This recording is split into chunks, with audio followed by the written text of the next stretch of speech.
Have you seen the red lanes around town and wondered if you could drive on them or not? Lucas Kim had you covered on whether you're able to or not and when police will begin to enforce those new rules.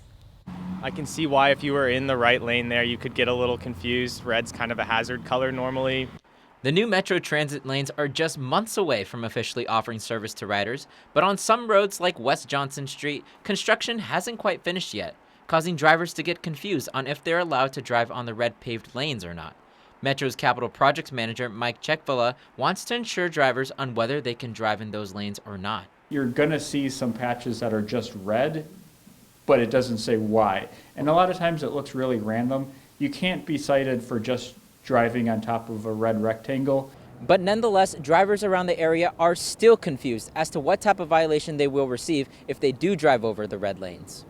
Ryan Pois, a pharmaceutical student at UW-Madison, is worried about people who aren't familiar with the area when driving over the lanes. Especially if I wasn't from here and I saw it for the first time, I get a little confused. And like people driving into Madison, maybe there's a lot of one-ways, people already get a little lost there, so I could see people for the first time getting a little confused. According to Cechvala and the Madison Police Department, they are still discussing enforcement internally as to how they will enforce the red bus lanes. We also have a number of intersections where left turns are no longer allowed, so keep an eye out for those signs. If you're doing something that's against what's on the signs or on the pavement, you could be ticketed. Service on the red lanes are set for some time this fall. In Madison, Lucas Kim, 27 News.